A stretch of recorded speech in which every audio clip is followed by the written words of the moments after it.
Boa noite. O calado máximo operacional do Porto de Santos atualmente é de 12,6 metros. O valor é menor do que os 13,2 metros que o porto daqui já chegou a ter.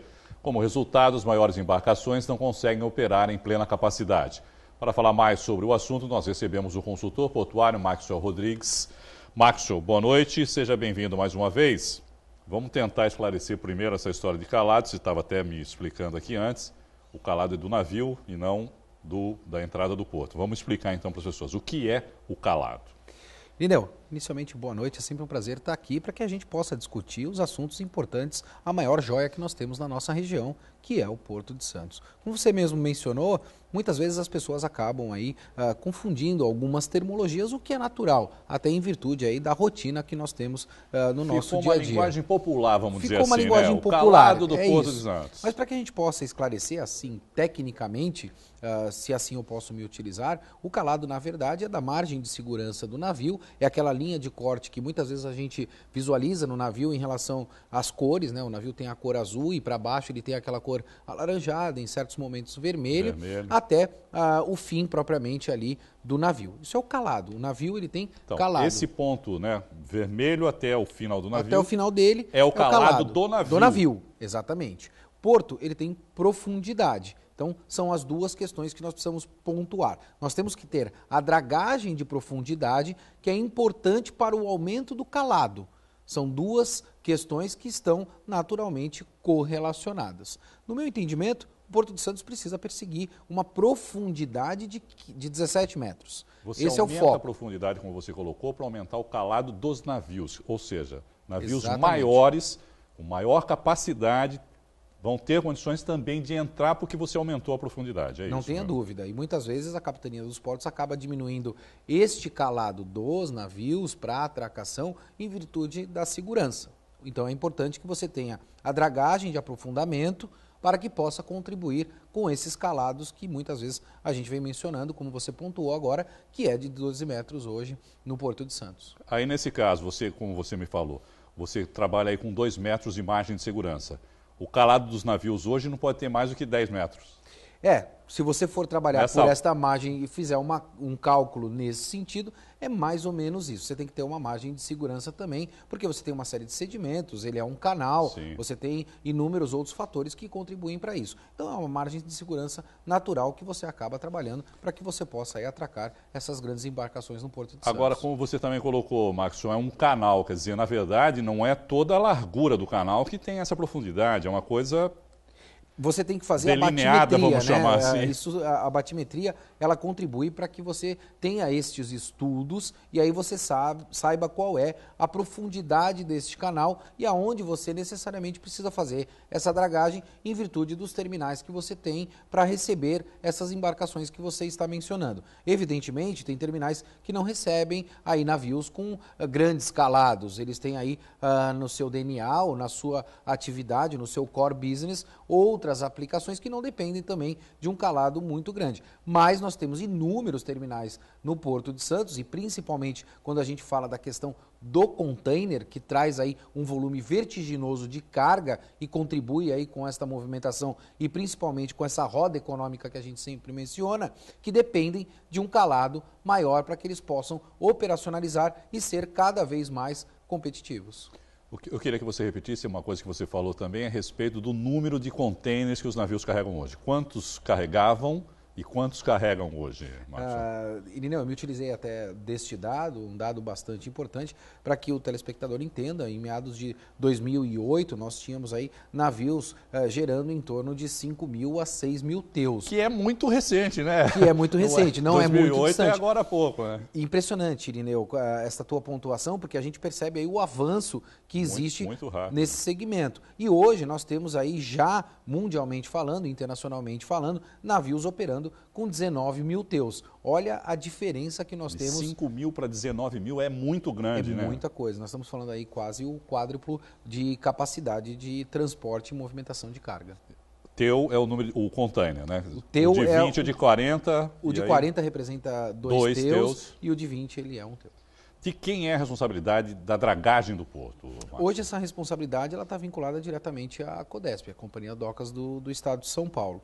E aí, me deixo muito feliz e fico contente, principalmente com as últimas notícias que estão veiculando aí, porque me parece, Irineu, honestamente falando, que o segmento portuário vem assistindo bastante o Caderno Regional. Que bom. Nós pontuamos aqui inúmeras vezes a questão da interlocução. Eu não sei se você se recorda em relação a isso, da federalização, Sim. da união, e quanto mais esta interlocução for forte, ela vai contribuir para o desenvolvimento do porto. E foi anunciado agora recentemente um evento que vai acontecer amanhã na sede da Sopesp, com inúmeros sindicatos para discutir essa questão da dragagem. Olha só, Irineu, no que nós já falávamos aí em torno de 3 meses atrás, vem acontecendo. O que é importante, o poder da comunicação. É isso que a gente tem que pontuar e fazer para contribuir para o desenvolvimento do nosso porto. Que não é mais do que a nossa intenção aqui também, não é, Marcos? Não tenho de alguma dúvida, maneira tentar não tenho contribuir para o desenvolvimento do porto. E nós falamos isso no último Caderno Regional da semana passada, de que o papel da mídia, o nosso papel de comunicação é exatamente esse. A gente tem que trazer informação para que a informação gere o debate. E é isso que é importante. Um evento como esse amanhã, com uma série de associações e representantes de classe, fortalece essa interlocução para tentar, Irineu, resolver definitivamente esta questão da dragagem no Porto de Santos. E a dragagem tem que ser contínua, não é, Marcos? Porque também não adianta você fazer a dragagem e depois abandonar, porque os resíduos vão retornar e vão diminuir de novo a profundidade do canal, não é? Não tenha dúvida. E, Irineu, honestamente falando, eu quero crer que isso é o papel que deve ser transferido aí para a iniciativa privada. A iniciativa pública, ela tem que se ater aí no que ela sabe fazer e o que ela precisa fazer, que é fiscalizar, regulamentar e arrecadar. A operacionalidade disso transfere para a iniciativa privada, porque ela tem muito mais agilidade. Hoje você tem uma barcaça, por exemplo, né, na qual você está fazendo toda essa dragagem, e se você tem algum tipo de dificuldade na operacionalidade disso, você tem que trabalhar todo aquele engessamento de contratação que a gente já conhece. Isso demora tempo, demanda tempo e naturalmente acaba não contribuindo com a operação do porto, o que gera uma série de entraves e principalmente, Irineu, o que a gente sempre pontua aqui, a questão do prejuízo, né? A gente gera prejuízos monstruosos para a nossa região. Então eu acho que está na hora da gente repensar um pouco isso. O evento de amanhã é um evento extremamente importante, porque você está colocando todos esses interlocutores na mesa com a mesma intenção. A profundidade hoje é em torno de 12,6 metros. Qual seria a profundidade ideal, Marcos? Volto a repetir, eu quero crer que no meu entendimento ela tem que ser uma profundidade de 17 metros para um calado de 15 metros operacional. Eu acho que é isso que o Porto de Santos tem de perseguir, para que a gente não possa, e aí eu vou usar uma terminologia que minha avó me dizia muito, Irineu, correr atrás do rabo, né? A gente não tem que ficar correndo atrás do rabo para resolver os nossos problemas. A gente tem que planejar já para um futuro que eu vou te ser sincero, Irineu, não está muito distante. Isso, obviamente, gera prejuízo para o porto, não é, Marcos? Quer dizer, você limita o tipo e o tamanho do navio que vai entrar e o número de contêineres que vão ser movimentados. Não tenha dúvida. O inventor do container, eu sempre pontuo desta forma, inventou esta caixinha e contribuiu para que o aumento da capacidade de movimentação e transporte de carga fosse vertiginoso. E esta questão ela está vinculada, Irineu, diretamente com velocidade. Não adianta eu transportar muito se eu não sou veloz para que eu possa descarregar e carregar novamente. Essa era a minha próxima pergunta para você, Marcos, porque de repente você também aumenta a profundidade, você traz aí um navio com 19 mil teus. Vai ter capacidade também depois para embarcar ou desembarcar esses contêineres? Eu posso te afirmar, Irineu, até pelo conhecimento que a gente tem, esses terminais privados investiram muito em tecnologia. Hoje, eles não perdem aí em absolutamente nada para muitos portos internacionais. Eles possuem tecnologia e possuem capacidade para fazer essa movimentação. Mas cuidado, vamos abrir um parênteses. A gente ainda tem a preocupação com a questão da infraestrutura. Nós temos 2 vias de acesso aí que precisam ser pensadas. E no meio você tem os terminais operando. Uma via está vinculada à água, essa questão da dragagem que a gente vem pontuando e discutindo bastante. E a outra questão está vinculada à questão do acesso ao Porto de Santos. Nós já debatemos isso aqui em outras oportunidades também. Mas, Irineu, nós temos que discutir uma coisa de cada vez. Não vamos colocar tudo dentro do mesmo balaio, porque talvez a gente possa confundir um pouco esse processo. Se nós estamos evoluindo na dragagem, é isso que eu acho que a gente tem que se resolver e focar nesse sentido. Vamos se focar nisso agora. Resolvemos isso e posterior a isso, vamos nos focar ao acesso ao Porto de Santos. E aí a gente contribui para todo esse processo de melhoria econômica dentro da nossa região. Marcos, obrigado mais uma vez, viu, pela participação conosco aqui. Uma boa noite para você. Sempre um prazer, Irineu. Estamos às ordens e até semana que vem. Eu que agradeço. Operação da Polícia Civil em Santos, São Vicente, Praia Grande, Guarujá, Cubatão e Bertioga resulta na prisão de 257 pessoas. Quase 45 quilos de drogas foram apreendidas na operação, que começou na manhã de ontem e durou 24 horas. 257 pessoas foram presas, entre elas Luiz Henrique Campos, de 25 anos, acusado de matar um policial militar em 2012 em Cubatão. Ele fazia parte da banda da Polícia Militar, estava chegando em casa e na Vila Esperança, ele residia ali no início da Vila Esperança, próximo a Imigrantes. Um indivíduo saltou o muro, o apanhou quando estava saindo do carro para abrir o portão. A prisão já havia sido decretada, a preventiva dele no curso do inquérito policial, todavia o local onde ele se escondia é um local de dificílimo acesso, como vocês já devem saber, que é o fundo da Vila Esperança, palafita, aquele lugar onde se encontram as ossadas e tal. Então nós estávamos num trabalho já faz algum tempo para tentar localizá-lo. E graças a Deus, ontem pela manhã, nós conseguimos identificar o barraco em que ele se escondia, sobre os palafitas, né? E ele foi detido. Em Guarujá, no bairro Paicará, os policiais prenderam um homem com 25 litros de lança-perfume e quase 1 quilo de drogas. Ele alugava um local e usava como bar para vender os entorpecentes. Foi autuado em flagrante. Ele inicialmente confessou que se dedicava ao comércio, que ele havia arrendado o local para a venda de entorpecente, pagava R$ 800 por semana pelo arrendamento desse local. Não quis dizer de quem ele fazia isso. O local servia de bar, um pequeno comércio, e ao lado um domicílio. Em Cubatão, a cidade amanheceu sem transporte público. Os servidores entraram em greve por causa da falta de pagamento dos salários de junho. Os ônibus não saíram da garagem. Em nota, a Prefeitura afirmou que está em dia com o repasse de verba à Translíder, empresa responsável pelo serviço no município. Nós entramos em contato com a Translíder, que realiza o transporte, mas a empresa não respondeu aos nossos questionamentos até o fechamento desta edição. De acordo com uma determinação da União, espaços como quiosques, por exemplo, que ocupam a faixa de areia, não podem mais permanecer nesse local. Diversas cidades brasileiras estão tendo que se adaptar a essa mudança na legislação. Guarujá é uma delas. O problema na cidade e da região é o tempo que isso está levando. O processo da mudança dos quiosques, que começou em 2010, parece que agora vai ser resolvido. Renata é quiosqueira há 23 anos na Praia da Enseada. Para ela, a mudança da faixa de areia para o calçadão será positiva. Porque aqui na areia nós temos alguns problemas, como por exemplo a maré, né? Que quando dá ressaca a gente fica muito prejudicado. O tipo de material que nós temos nas instalações dos quiosques atuais. E lá em cima, eu acredito que por ser no calçadão, vamos ter mais segurança. As estruturas, apesar de serem menores, você consegue colocar os equipamentos planejados melhor. Para ela, o aspecto negativo fica por conta da diminuição no número de quiosques, de 94 para 54. Todo mundo não vai subir, né? Isso é uma coisa muito triste, porque essas famílias que não vão subir vão ficar numa situação muito delicada. Foi feito estudo técnico ambiental e foi sugerido e feito pela técnica que cada quiosque ficasse no final de cada rua, para haver uma preservação ali no local, inclusive com passagens, né, naturais ali. O que acontece? Não era possível que se mantivesse todo aquele número de quiosques. Então foi feito um número, nesse número foi feito um critério, foram habilitados aqueles que melhor atendiam os requisitos exigidos pelo Ministério Público Federal e pela Advocacia Geral da União. Você pode me dizer quais foram ou alguns desses requisitos? Regularidade fiscal, tempo de permanência, tempo em que o comerciante estava ali já no local, se o comércio era para a família. Independentemente de agradar gregos e troianos, essas são etapas que já foram acordadas. O que está pegando agora são detalhes estruturais para os quiosqueiros se mudarem. A previsão é de 45 dias. Dependendo agora de pequenos detalhes.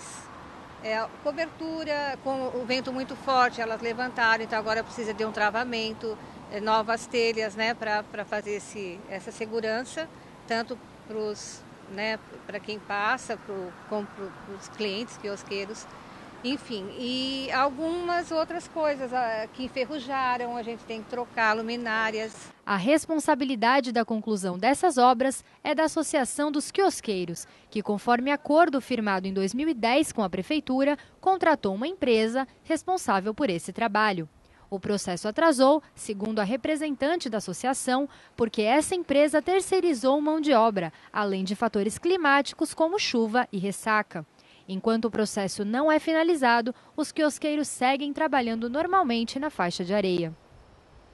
Os atuais quiosques serão demolidos, porém sem data prevista ainda. Futebol. A equipe masculina do Santos venceu a Chapecoense ontem na Vila Belmiro e se manteve no terceiro lugar do Brasileirão. O gol do jogo saiu aos 15 minutos do primeiro tempo. Lucas Lima tocou para Vecchio, que driblou o goleiro e chutou quase sem ângulo. Foi o primeiro gol do argentino pelo Santos. Final 1-0. O Peixe volta a campo às 11 da manhã do próximo domingo contra o Bahia no Pacaembu. A partida também é válida pelo Brasileirão. E o Corinthians empatou a segunda seguida. Jogando na ressacada, o time ficou no 0-0 com o Avaí e viu a diferença para o vice-colocado Grêmio diminuir para 6 pontos. Palmeiras também empatou na rodada, enquanto o São Paulo voltou a vencer depois de 9 jogos. No Morumbi, o tricolor ganhou de 1-0 do Vasco. Lucas Prato fez o gol do São Paulo. A equipe está em 17º lugar na zona de rebaixamento e recebe agora o Grêmio na próxima segunda-feira. Já o Palmeiras foi até o Rio de Janeiro e empatou com o Flamengo. Todos os gols saíram na primeira etapa. Pará abriu o placar para os cariocas. William tocou na saída do goleiro e deixou tudo igual. O Palmeiras fez mais um com o atacante Roger Guedes. Mas Guerreiro marcou o dele e deu números finais ao jogo, 2-2. O Flamengo ainda teve chance de fazer o terceiro, mas o goleiro Jailson, que deixou Fernando Praz no banco, pegou o pênalti de Diego.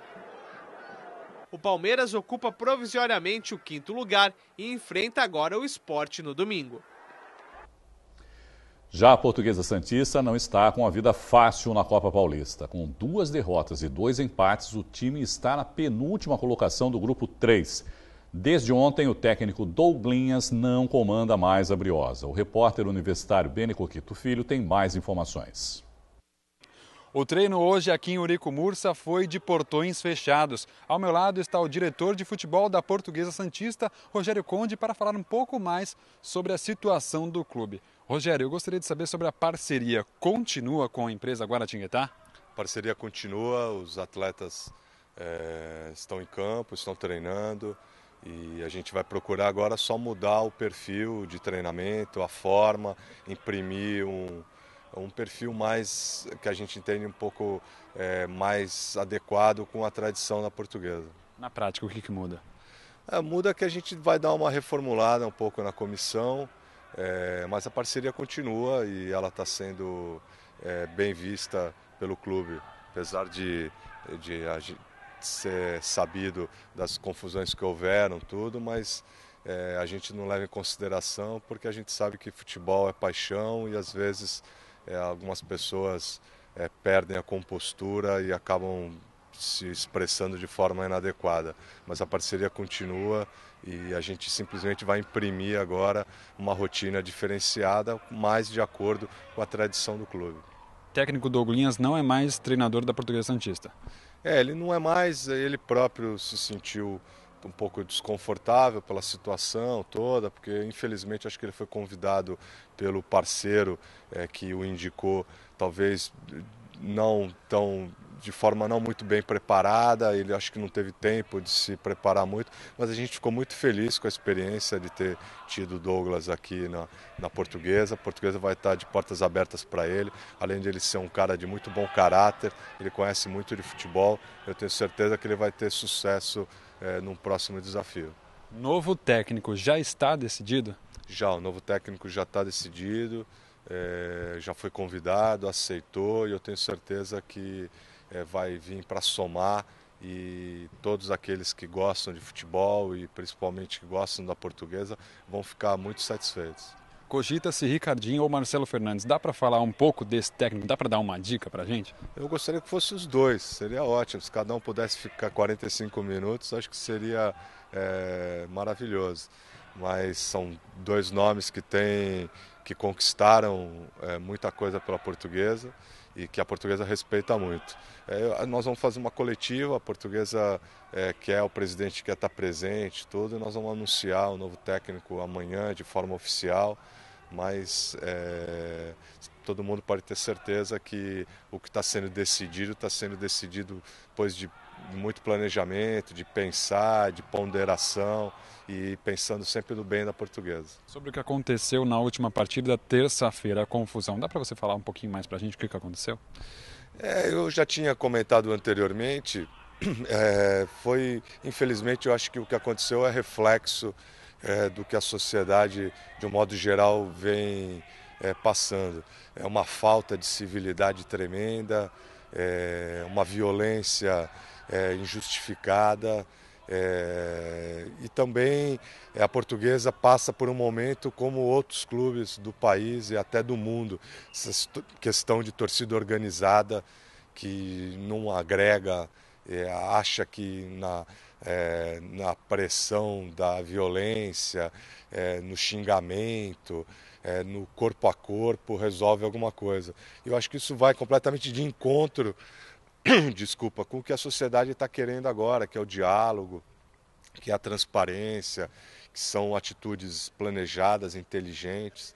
Então, eu fico com pena de passar essa imagem para fora da Portuguesa, né? Porque dá essa imagem de que existe esse tipo de vandalismo que fizeram, esse tipo de coisa. E uma pena, eu fico não só por ser filho do presidente, mas porque o presidente ele representa, né, a instituição, uma instituição centenária, um clube com uma tradição, fundador da federação, com tanta história. Eu acho que a torcida, não a torcida, eu digo a organizada, porque a torcida sempre está do nosso lado, sempre vem, conversa, apoia, mas essa questão de organizada, tudo, infelizmente não ajuda em nada, só atrapalha. Para finalizar, alguns jogadores devem ser anunciados em breve pela Portuguesa Santista. Alguém já está confirmado? Dá para a gente falar algum número? Alguns atletas que já eram do nosso elenco, mas que a princípio estavam procurando algumas outras colocações para continuarem se aperfeiçoando mais para A3 do ano que vem. Alguns não conseguiram o espaço ou que esperavam, conseguiram, mas às vezes não era aquilo que queriam. Esses estão sendo novamente incorporados ao elenco para essa temporada. Nós já tínhamos algumas inscrições para fazer e também alguns outros reforços que a gente, aqui alguns da cidade, da região, outros, a gente está procurando agregar para ver se qualifica ainda mais um elenco que, na minha opinião, é qualificado. Tem atletas novos que vieram da parceria e tudo, mas que não quer dizer nada o fato de ser novo. A Portuguesa sempre encarou esse torneio, eu volto a falar, tendo como objetivo uma preparação para A3 e também dar bagagem, rodagem por esses meninos novos que estão chegando. Muito obrigado, Rogério Conde, pela entrevista exclusiva. Lembrando que o novo técnico da Portuguesa Santista será anunciado amanhã. Beni Coquito Filho para o Caderno Regional. E nós terminamos essa edição com uma excelente notícia para os torcedores do Santos. As Sereias da Vila são campeãs brasileiras. O título inédito foi conquistado agora há pouco diante do Corinthians na Arena Barueri. O Peixe bateu a equipe da capital por 1-0. O primeiro gol foi marcado pela argentina Solis James de cabeça após cruzamento de Maria aos 16 minutos do primeiro tempo. No primeiro jogo da final, disputado na Vila Belmiro, o Santos venceu por 2-0. Então, parabéns a toda a equipe feminina do Santos e também a toda a torcida. A edição de hoje fica por aqui. Tenham todos uma boa noite. Eu volto amanhã e espero por você. Tchau.